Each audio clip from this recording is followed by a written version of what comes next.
औज़ुबिल्लाहि मिनश्शैतानिर्रजीम बिस्मिल्लाहिर्रहमानिर्रहीम अस्सलामु अलैकुम वरहमतुल्लाहि वबरकातुहू। मुअज़्ज़िज़ हाज़रीन इकराम, बुज़ुर्गान मिल्लत, मेरे गयूर नौजवान साथियों, बुज़ुर्गान कौम और मिल्लत, मेरी इज़्ज़तदार माँ और बहनों, मंच पर बैठे उतरौला के मजलिस इत्तेहादुल मुस्लिमीन के उम्मीदवार हमारे दोस्त जनाब डॉक्टर अब्दुल मन्नान साहब, उत्तर प्रदेश के मजलिस इत्तेहादुल मुस्लिमीन के सदर जनाब शौकत साहब, मजलिस इत्तेहादुल मुस्लिमीन के कौमी तर्जुमान मोहतरम जनाब आसिम खार साहब और तमाम जिम्मेदारान जो आज डाइस पर शयनशीन पर तशरीफ़ फरमा है, मैं आप तमाम का दिल की गहराइयों से शुक्रिया अदा करता हूँ कि आपने अपना कीमती वक्त निकालकर आज के इस जलसे में शिरकत की। मैं आपका शुक्रिया अदा करता हूँ और यकीनन इतनी बड़ी तादाद में आप तमाम का यहाँ पर जमा होना इस बात का पैगाम देता है कि इंशाअल्लाह ताला आइंदा असेंबली या विधानसभा के चुनाव में उतरौला से इंशाअल्लाह ताला आप तमाम अपनी दुआओं से और अपने वोटों से डॉक्टर अब्दुल मन्नान को कामयाब करेंगे। मेरे अजीज दोस्तों और बुजुर्गों, उतरौला विधानसभा में और उतरौला विधानसभा के तमाम राय दहिंदगान के लिए, वोटर्स के लिए बेहद ज़रूरी है कि वो अपने वोट का सही और सच्चे उम्मीदवार कैंडिडेट के हक में अपने वोट का इस्तेमाल करें। अभी आपने सुना कि डॉक्टर अब्दुल मन्नान साहब ने आपको बताया कि कैसे उतरौला में आपके मसाइल हैं जिससे यहाँ की आवाम को, जनता को तकलीफ पहुँचती है। यहाँ पर जब मनोज सिन्हा रेलवे मंत्री थे तो उन्होंने वादा किया था कि एक रेलवे लाइन डाली जाएगी उतरौला से बहरेज बलरामपुर से होते हुए, मगर जैसा नरेंद्र मोदी वादा करते हैं और भूल जाते हैं, इसी तरह उतरौला में रेलवे की लाइन नहीं डाली गई। डॉक्टर अब्दुल मन्नान साहब खुद डॉक्टर हैं, आंखों के स्पेशलिस्ट हैं, वो इस बात को देख चुके हैं और आप भी जानते हैं कि यहां पर एक ढंग का अस्पताल नहीं है। मेरे अजीज दोस्तों और बुजुर्गों, अभी हमने सुना कि कैसे किसानों को सरकार की तरफ से कोई मदद नहीं मिलती। उतरौला विधानसभा के जितने किसान हैं उनमें एक बहुत बड़ी अक्सरियत आज कर्जों में डूबी पड़ी है। किसान क्रेडिट कार्ड का कोई फायदा नहीं है किसानों को। वहीं पर मेरे अजीज दोस्तों और बुजुर्गों, आप ये भी जानते हैं कि जो रोड रिपेयरिंग का काम रेहरा से सादुल्ला नगर जो 32 किलोमीटर का है, माशाल्लाह उसमें 5000 खड्डे हैं। 32 किलोमीटर का फासला है और योगी आदित्यनाथ बाबा कहते हैं कि हमने सब कुछ कर दिया, मगर 5000 खड्डे उसमें हैं। वहीं पर आप देखते हैं कि उतरौला और टीटी रामपुर में भी काम रोड का नहीं हुआ, वहां पर भी अल्हम्दुलिल्लाह 10,000 खड्डे उस रोड पर है। अब आप बताइए कि आखिर कौन सा विकास का काम हुआ यहां पर। और फिर आप ये भी जानते हैं कि रेहरा ब्लॉक में जंगल है और जंगल में शीशम का, शेखुआ का, सागवान के झाड़ है, पेड़ है, माशाल्लाह वो भी स्मगलिंग का शिकार है। माने झाड़ और पेड़ को भी काट दिया जाता है। वहीं पर मेरे अजीज दोस्तों और बुजुर्गों, उतरोड़ा विधानसभा में कितने लोग पढ़े लिखे हैं जो अपना नाम अपनी मादरी जबान में लिखना जानते हैं, तो मालूम हुआ सिर्फ 45% लोग उतरोड़ा विधानसभा में अपनी मादरी जबान में, हिंदी में या उर्दू में अपना नाम लिख सकते हैं। बताइए, इतनी बड़ी तादाद में लोग अगर पढ़ना लिखना नहीं जानते तो क्या आप उन आजमाए हुए पार्टियों को वोट देंगे, उनके उम्मीदवारों को वोट देंगे जिन्होंने उतरोड़ा विधानसभा के लिए कुछ नहीं किया? वहीं पर मेरे अजीज दोस्तों और बुजुर्गों, आप ये भी जानते हैं कि यहां पर बहुत से मसाइल हैं, और खास तौर से जब कोविड हुआ था, जब कोविड की सेकेंड वेव हुई थी, तो जून 2000 जो कोविड की पहली जो वेव हुई थी जून 2020 में, आप और हमने देखा कि एक 45 साल का शख्स जिसका नाम मोहम्मद अनवर है, सहजोरा गांव के रहने वाले हैं, कचरे की गाड़ी में उनकी लाश को डालकर लेकर गए थे। ये काम यहां पर योगी सरकार ने किया, वो वीडियो सारी दुनिया में मशहूर हुआ।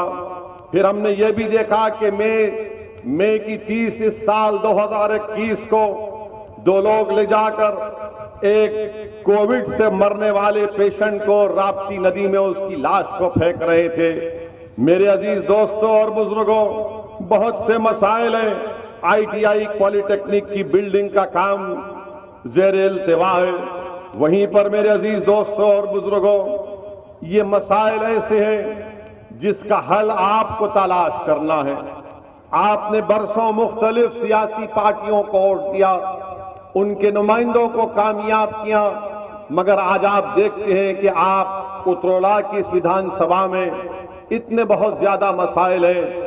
इसीलिए मैं आपसे गुजारिश करने आया हूं कि आने वाले विधानसभा में मजलिस इत्तेहादुल मुस्लिमीन ने एक काबिल, एक हमदर्द और एक सुलझे हुए शख्स को अपना उम्मीदवार बनाया है, जिसका नाम डॉक्टर मन्नान है। मेरी आपसे गुजारिश है कि डॉक्टर साहब को आप कामयाब करिए। आपने मुख्तलिफ पार्टी को वोट दिया। हाँ, ये बात सही है कि कल तक आपके पास कोई विकल्प नहीं था, कोई मुतबादिल नहीं था।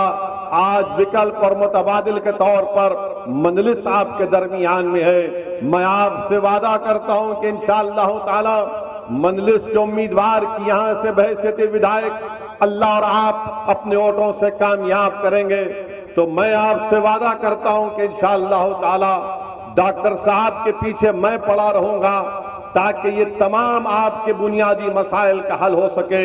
अगर आपके पास एक लड़ने वाला विधायक होगा जो आपकी तकलीफ को अपनी तकलीफ समझेगा, जो लखनऊ जाकर उत्तर प्रदेश की विधानसभा के दरो दीवार को हिलाकर रख देगा, आपकी नाइंसाफी की आवाज को बुलंद करेगा, आपके जुल्म के खात्मे की बात करेगा, आपके बच्चे और बच्चियों की तालीम के स्कूल के बनाने का मुतालबा करेगा, रोड को अच्छी करने का मुतालबा करेगा, किसानों के कर्ज को माफ करने का मुतालबा करेगा, तो मेरी आपसे गुजारिश है कि डॉक्टर मन्नान साहब को आप अपनी बार अपना वोट देकर इनको यहां से अपना विधायक बनाइए।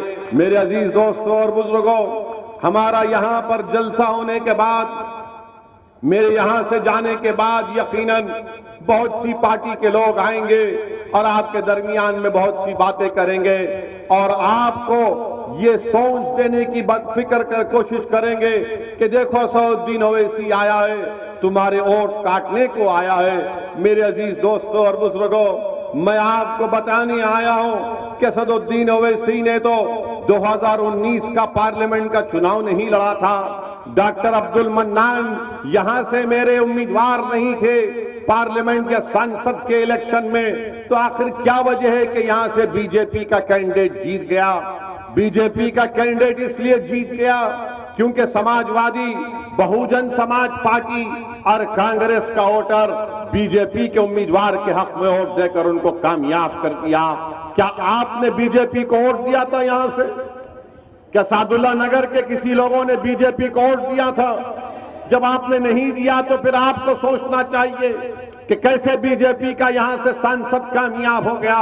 मेरे अजीज दोस्तों और बुजुर्गों, बल्कि ना सिर्फ सादुल्ला नगर, बल्कि तुरला, बल्कि पूर्वांचल, बल्कि पूरे उत्तर प्रदेश के मुसलमानों से असदुद्दीन ओवैसी कह रहा है, आपके वोट की अहमियत नहीं रही, आपके वोट की अब अहमियत नहीं रही। अगर आपको अपने वोट की अहमियत को दिखाना है, अगर आपको अपनी सियासी ताकत दिखाना है, अगर आपको अपनी किसी भी किस्म से अपने वजूद का एहसास दिलाना है, तो आपको इस बार मजलिस इत्तेहादुल मुस्लिमीन के हक में अपने वोट का इस्तेमाल करना पड़ेगा। अगर आप अपने वोट का इस्तेमाल मजलिस के हक में करेंगे तो आपकी वोट की वैल्यू बढ़ेगी, आपके वोट का वजन बढ़ेगा, आपकी अहमियत बढ़ेगी, आपकी मसाइल का हल होगा। वरना ये लोग समझते ही हैं कि उत्तरोला हो, सादुल्ला नगर हो, पूर्वांचल हो, उत्तर प्रदेश हो, उत्तर प्रदेश का मुसलमान कहां जाएगा हमको छोड़कर। मेरे अजीज दोस्तों और बुजुर्गों, मैं आपसे कह रहा हूं कि हम आपके दरमियान में हैं। आपने बरसों गैरों का साथ दिया। मैं आपसे अपील करने आया हूं कि आज मजलिस आपकी जमात है, आप इसको थाम लीजिए, इसको मजबूत करिए अपनी दुआओं से और अपने वोटों से, ताकि ये नाइंसाफी के दौर का खात्मा हो सके। मैं आपको एक मिसाल देकर जाऊंगा। यहां के आपके एक साबिका एमएलए साहब आरिफ अनवर हाशमी साहब कहां हैं आजकल? कहां है वो? क्या तुमने कभी समाजवादी के नेताओं के अखिलेश यादव की जबान से इनके बारे में सुना? तुमने क्या तुमने सुना कि अखिलेश यादव ने कहा कि आरिफ अनवर हाशमी को जेल में डाल दिया गया? क्यों नहीं बोलते? क्यों नहीं बोलते समाजवादी पार्टी के अखिलेश यादव? यकीनन आरिफ अनवर हाशमी हमारी दूसरी पार्टी के, मगर जब इंसाफ की बात होगी तो आरिफ हाशमी की बात करना जरूरी है। जेल में वो है और अखिलेश यादव की जबान पर नाम नहीं आता, और आकर हम पर उंगली उठाते हैं कि ओवैसी आया है वोट काटने के लिए। मैं बताना चाह रहा हूं अखिलेश यादव को, बहुजन समाज पार्टी की बहन जी को, कांग्रेस के अगर कोई नेता है तो उनको, बीजेपी को, संघ परिवार को, असदुद्दीन ओवैसी को अल्लाह सुब्हानहू तआला अपने रसूल सल्लल्लाहु अलैहि वसल्लम के सदक़े तुफैल में जब तक इस दुनिया में जिंदा रखेगा, असदुद्दीन ओवैसी उत्तर प्रदेश उत्तरोला आता रहेगा, लड़ता रहेगा और नाइंसाफी के खिलाफ अपनी आवाज को उठाता रहेगा।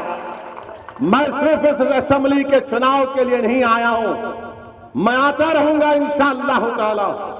हम जब तक एक शऊर को बेदार नहीं करेंगे, हम जब तक आपकी सफों में इनकलाब को नहीं पैदा करेंगे, जब तक हम में अच्छाई के लिए तब्दीली पैदा नहीं होगी, जब तक हम ख्वाबे गफलत से बेदार नहीं होंगे, तब तक मैं आता रहूंगा, लड़ता रहूंगा, बोलता रहूंगा। मुझे इस बात की कोई फिक्र नहीं है कि कौन मेरे बारे में क्या कहता है, क्या इल्जाम लगाता है।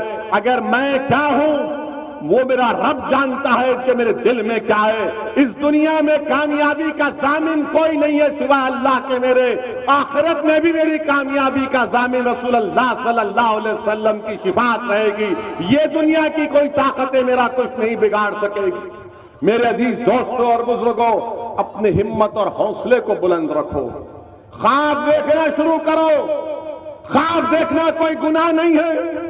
अगर उत्तर प्रदेश के 19% मुसलमान ख्वाब देखते हैं कि मेरा भी कोई नेता हो जैसा यादव समाज का नेता अखिलेश है, क्या वो ख्वाब देखना गुनाह है? मैं तो ख्वाब दिखा रहा हूं तुमको और तुमको बता रहा हूं कि इस ख्वाब की ताबीर, इसको अमली जामेनामा कैसे पहनाया जाएगा। मैं ख्वाब की बात कर रहा हूं, मैं आसमान से तारे तोड़कर लाने की बात नहीं कर रहा हूं। मैं समंदर की तह में जाकर उसकी खाक को उठाकर लाकर बात नहीं कर रहा हूं। मैं कह रहा हूं कि उत्तर प्रदेश में हर समाज का एक नेता है, हर समाज की एक आवाज है। अगर किसी समाज का कोई नेता नहीं है, अगर किसी समाज की कोई आवाज नहीं है, अगर कोई समाज को दबाया जा रहा है, कुचला जा रहा है, तो उसका नाम उत्तर प्रदेश का मुसलमान है। ताली नहीं मारने के लिए कह रहा हूं बात। आपको एक फिक्र देना चाहता हूं कि आप जब यहां से उठकर जाएंगे तो एक पैगाम लेकर जाएंगे। 2 बार का विधायक आरिफ अनवर हाशमी साहब जेल में है और अखिलेश यादव की जबान से उनका नाम नहीं निकलता। मेरे अजीज दोस्तों और बुजुर्गों, दूसरी मिसाल देता हूं, तुम मेरी बात समझ जाओगे। लखीमपुर खीरी में क्या हुआ जानते हैं ना आप? जानते हैं ना? लखीमपुर खीरी में हमारे किसान भाइयों को गाड़ी से उनको रोन दिया गया, गाड़ी से उनको रोन दिया गया और गाड़ी में बैठने वाले का नाम क्या था? आशीष मिश्रा था। आशीष मिश्रा के बाप कौन है? अरे बोलो बाबा, डरने की क्या बात है? अजय मिश्रा। अजय मिश्रा कौन है? मोदी के मंत्री है ना? है ना? अब सुनो यहां पर मजे की बात, बल्कि नाइंसाफी की बात हो रही है। मैं आपको बता रहा हूं, बेटा अपनी गाड़ी से 5 किसानों को, 4 किसानों को मार देता है। एक उसमें हमारे सहाफी भी हैं, कश्यप साहब, उनकी भी मौत हो जाती है। अब आप ये देखिए कि अजय मिश्रा मंत्री हैं, कहते हैं कि हां वो जो जीप गाड़ी थी मेरी थी, वो जीप गाड़ी थी वो मेरी थी। एक पहला पॉइंट ये। उनका बेटा कहता है कि मैं तो नहीं था, मैं तो कुश्ती हो रही थी, दंगल देख रहा था। मगर किसानों ने कहा कि इनका बेटा गाड़ी में बैठा था, इसने गाड़ी चलाई और 5 लोगों की जिसकी वजह से मौत हुई। सुप्रीम कोर्ट में मामला गया, सुप्रीम कोर्ट के चीफ जस्टिस ने इस मामले का नोटिस लिया। तो कल की बात है कि उनके बेटे को, आशीष जिसका नाम है, आशीष को पुलिस बुलाती है, 10 घंटे अपने थाने में बिठाती है और 10 घंटे में 10 मर्तबा आशीष को नाश्ता खिलाया जाता है। नाश्ता खिलाया जाता है। ऐसा लग रहा था कि बबुआ अपने सास और ससुराल में मिलने गया है, अपने सास और ससुरे से मिलने गया है, थाने नहीं गया। हर थोड़ी देर को चाय, बिस्किट, समोसा, क्या क्या आ रहा था। आप बताइए फिर क्या हो रहा? अच्छा, फिर सवाल यह पैदा होता है कि नरेंद्र मोदी ने अजय मिश्रा को कैबिनेट से क्यों नहीं निकालते? निकालना चाहिए ना।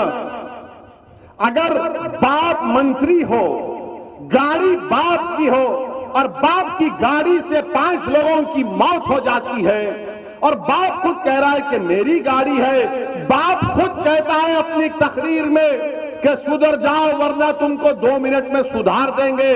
तकरीर के 2 दिन के बाद 5 किसानों को मार दिया जाता है, उनका कत्ल कर दिया जाता है, उनका मर्डर कर दिया जाता है, उनकी हत्या कर दी जाती है। तो नरेंद्र मोदी मंत्री को नहीं हटाते। क्यों नहीं हटाते बोलो आप? क्यों नहीं हटाते नरेंद्र मोदी? बताइए ना। इसलिए नहीं हटाते क्योंकि अजय मिश्रा का ताल्लुक ऊंची जात से है, आला जात से है। इसीलिए नरेंद्र मोदी बोल रहे नहीं नहीं, चुनाव आ रहे, आला जात के, ऊंची जात के वोट नहीं मिलेंगे, इनको हम बचाएंगे। अगर आशीष की जगह उसका नाम अतीक होता, आशीष की जगह उसका नाम अतीक होता, तो क्या बुलडोजर नहीं चढ़ जाता उसके घर के ऊपर? क्या बुलडोजर नहीं चढ़ता? तो नाम आशीष है, अतीक नहीं है, तो कहा कि आशीष है तो हमारा शिशु है, हम इसको बचाएंगे। अतीक है तो गुंडा है, बाहुबली है, माफिया है, और आशीष जो है लोकप्रिय नेता है। नाम आशीष है तो घर पर बुलडोजर नहीं जाएगा बाबा आपका, योगी बाबा आपका बुलडोजर नहीं जाएगा। क्या आपके बुलडोजर पर लिखा हुआ है कि खाली मुसलमान का घर तोड़ा जाएगा? क्या मुसलमान का घर तोड़ा जाएगा जिस पर हत्या का इल्जाम है, मर्डर का इल्जाम है, जो गाड़ी में बैठकर गाड़ी चलाता है? बीजेपी को मैं कहूंगा, बीजेपी के लोगों से, कि कमल का निशान बदल दीजिए और एक गाड़ी जीप रख लीजिए थार की, ये हमारा निशान है, हम रोन देंगे सबको। बताइए आप आशीष को, मंत्री को नहीं हटाते, उनके अब्बा को? योगी जी आशीष के अब्बा जान को नहीं हटाएंगे? क्या तुम ही बोल सकते अब्बा जान? हमारी मुंह में जबान नहीं है? क्या नरेंद्र मोदी आशीष के अब्बा जान को नहीं हटाएंगे आप? मोदी जी क्यों नहीं हटाएंगे अब्बा जान को? आप हटाना चाहिए ना अब्बा जान को। आप तो बोलते हैं कि मैं कोई चीज को, गलती को बर्दाश्त नहीं करता। बाबा, क्या आशीष के अब्बा को आप बचाएंगे या जेल को भिजाएंगे? बाबा को बताना पड़ेगा ना उत्तर प्रदेश की जनता को। बाबा तो हर बात पे अब्बा जान बोलते हैं। अब ये अब्बा जान मंत्री बनकर बैठे, देश की सुरक्षा के मंत्री हैं। उनका बेटा गाड़ी से किसानों को मार दिया। अब ये समझ में आया आपको नहीं आया? मुझे बताइए कि अब्बा जान का नाम अजय मिश्रा है, बेटे का नाम आशीष है, अतीक नहीं है।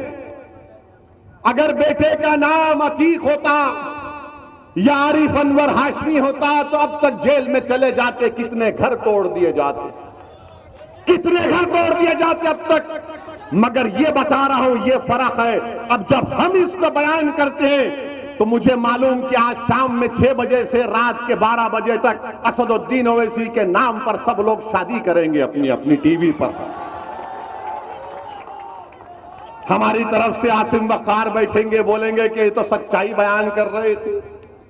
हम जब ये कह रहे हैं तो बताओ, नरेंद्र मोदी आप तो कहते हैं कि दलित ओबीसी समाज हमारे साथ है, तो क्यों तरफदारी कर रहे हैं मोदी और योगी? अजय मिश्रा की इसलिए कर रहे हैं कि अजय मिश्रा का उस समाज से ताल्लुक है जो आलाजाद के हैं, और अतीक और आपके यहाँ के पूर्व विधायक आरिफ अनवर हाशमी वो आलाजाद के नहीं है, वो तो जनेऊ भी नहीं है ना। हम तो जनेऊ भी नहीं है, इसीलिए हमारे खून की कीमत नहीं।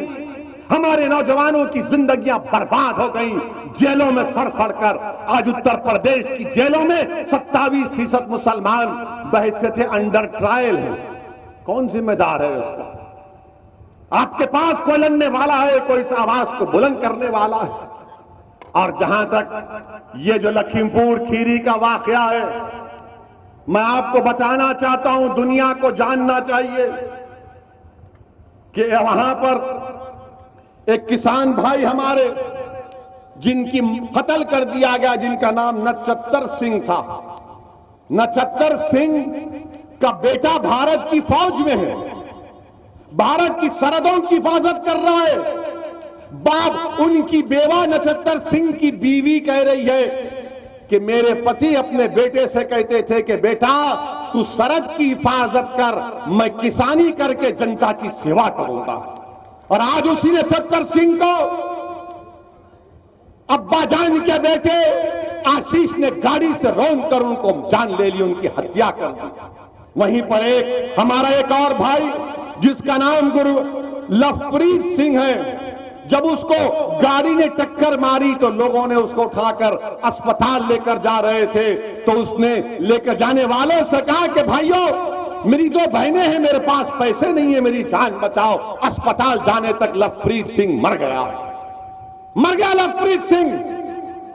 बताइए आप, वो जर्नलिस्ट जिसको कहा गया कि किसानों ने मारा, खुद उसका भाई कह रहा है कि नहीं, मेरे भाई को किसानों ने नहीं मारा, बल्कि ये अब्बा जान के बेटे आशीष की गाड़ी ने उस जर्नलिस्ट की जान ले ली।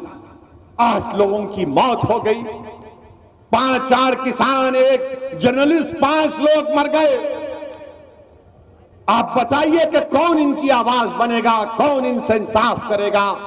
मेरे अजीज दोस्तों और बुजुर्गों, ये हालात आज उत्तर प्रदेश में है और अफसोस इस बात का है कि हमारे प्रधानमंत्री जनाब नरेंद्र मोदी अपनी जबान से कुछ नहीं कहते। लखनऊ को आए तो आकर कहा कि अब के बार 18 लाख दिए जलाइए, 18 लाख दिए। अरे मोदी जी, ये जो लोग मर गए, 5 लोग, जिसमें 3 लोग, 8 लोग, जिसमें बीजेपी के भी 3 थे, क्या वो घर में दिया जलाएंगे? घर में तो अंधेरा पड़ चुका है। उन घरों में किसी ने अपने भाई को, अपने बेटे को खोया है, किसी ने अपने बाप को खोया है, कोई हमारी बहन बेवा हो चुकी है, कोई बच्चे यतीम हो चुके हैं। और भारत की जमहूरियत में जब लोग मरते हैं तो सब चीखा मारते, सब चीख मारते, और 15 दिन के बाद सारी दुनिया उस परिवार को भूल जाती है। वो परेशानी में जिंदगी का गुजारते ही हकीकत है। मेरे अजीज दोस्तों और बुजुर्गों, योगी कहेंगे कि क्या मैंने 45 लाख नहीं दिए? योगी जी, क्या एक इंसान की जान की कीमत कोई लगा सकता है? क्या 45 लाख किसी की जान की कीमत होगी? उस मां से पूछो जिसने 9 महीने अपने कोख में उस बच्चे को कैसे पाला होगा। उस मां से पूछो जब वो जन्म दे रही थी उस बच्चे को या अपनी बेटी को कितनी तकलीफ उठाई होगी, कितनी चीखें मारी होंगी। जिसने उसको पाला पोसा, अपना दूध पिलाया, अपने साये में रखा, बिस्तर पर नहीं, अपने जिस्म पर उसको लिटाकर उस बच्चे को और बेटी को पाला, उससे जाकर तुम कहोगे कि 45 लाख तुम्हारी औलाद की कीमत है, तो मां देखकर तुमको बद्दुआ देगी कि तुमने मेरे बेटे की जान ली और 45 लाख देखते हो। मेरे अजीज दोस्तों और बुजुर्गों, मेरी आपसे गुजारिश है कि आपको अपने वोट का सही इस्तेमाल करना है। डरने और घबराने की जरूरत नहीं है। मेरी आपसे एक गुजारिश है कि ये बहुत से मसाइल आपके पास हैं और आप देख भी रहे हैं कि मैं समाजवादी पार्टी की बात किया, ये हर जगह हम पर कि हमने आकर ऐसा कर रहे। हम पूछना चाह रहे समाजवादी पार्टी से कि जरा ये तो बताइए कि उन्नाव के फैसल को कोई जानता है? वो उन्नाव का फैसल जो तरकारी बेचता था, जिसको उत्तर प्रदेश की पुलिस ने अपने थाने में लेकर खूब पीटा, वो मर गया तो फैसल के पास कोई नहीं जाता है। मगर एक गुप्ता साहब को बाबा के गोरखपुर के वहां पर एक गुप्ता साहब को पुलिस मारती है, वो मर जाते हैं, तो मुख्यमंत्री भी चले जाते हैं, अखिलेश यादव भी चले जाते हैं, और अखिलेश यादव जाकर गुप्ता परिवार को 21 लाख रुपए का चेक देते हैं। और फैसल की जान की कोई कीमत नहीं है, क्योंकि समाजवादी जानती है ये मुसलमान कहां जाएगा हमको छोड़कर, ये तो हमारा कैदी है, इसको हमने बंधक बनाकर रख लिया, इसको सोचने समझने की तमीज नहीं है। हमने इनकी सोच में डाल दिया कि तुम पैदा होने के बाद सिर्फ वोट डालना, नेता नहीं बनना। मैं आपको बताने आया हूं कि आप नेता बनेंगे इंशाअल्लाह ताला। आप ही की सफों से एक उत्तर प्रदेश नहीं, भारत का कद्दावर निकलेगा शख्स जो नेता बनेगा इंशाअल्लाह ताला। मैं उतरला और उत्तर प्रदेश के मुस्लिम अकलियत को पैगाम देने आया हूं कि टिकट क्यों मांगते हो? तुम टिकट बांटने के आज मौकफ में हो। तुम क्यों जाकर टिकट मांगते हो? अरे तुम टिकट बांट सकते हो। तुम 19% हो उत्तर प्रदेश में, तुम 19% आबादी में हो और 27% उत्तर प्रदेश के जेलों में मुसलमान हैं। 27% हमारे बच्चे अनपढ़ हैं, बच्चियां पढ़ नहीं सकती, हमारे महल्ले में कोई तरक्की विकास का काम नहीं होता। मेरे अजीज दोस्तों और बुजुर्गों, 2% मुसलमानों के बच्चे ग्रेजुएट बनते हैं। आपको एक तब्दीली पैदा करना है, आपको एक तब्दीली पैदा करना है। अब की बार अपने वोट का सही इस्तेमाल करिए। हाँ, अब ये रहा सवाल कांग्रेस पार्टी का, ये कांग्रेस पार्टी में अब दम नहीं रहा। अगर आप दुनिया के सबसे बड़े हकीम को भी लाएंगे और हकीम साहब को बोलेंगे इस पार्टी को जिंदा करने की कोई दवा है, तो हकीम साहब बोलेंगे बेटा तुझे ताकत की दवा दे सकता हूं, इस पार्टी में अब कुछ नहीं रहा। जिंदगी नाम की कोई चीज नहीं रही। जिन्होंने हमारे वोट का इस्तेमाल किया, हमारा बेड़ा गर्क कर दिया। याद रखो, सादुल्ला नगर के तमाम जिम्मेदारों, नौजवानों, मेरी मां और बहनों, उत्तर प्रदेश में अगर आप अपनी अहमियत चाहते हैं, उत्तर प्रदेश में आप अगर अपनी वोट के वजन को देखना चाहते हैं, तो मुत्तहिदा तौर पर मजलिस के हक में अपने वोट का इस्तेमाल करिए। हमने एक बेहतरीन शख्स को आपका कैंडिडेट बनाकर दिया है। डॉक्टर मन्नान साहब पढ़े लिखे, काबिल हैं, बेलौस हैं, बेनफ्स हैं। आप अपना एक वोट मजलिस के निशान पर लगाइए, अपनी आवाज को मजबूत करिए। इंशाअल्लाह ताला आइंदा महीने में उत्तरोला विधानसभा में हम आएंगे, बल्कि आते रहेंगे इंशाअल्लाह ताला। आपसे दुआ है कि आप मजलिस की कामयाबी के लिए दुआ करिए, और आपको मैं इस माह रब्बिल अव्वल की मुबारकबाद भी देता हूं कि रसूल अल्लाह सल्लल्लाहु अलैहि वसल्लम की आमद का महीना है। अस्सलाम वालेकुम व रहमतुल्लाहि व बरकातहू।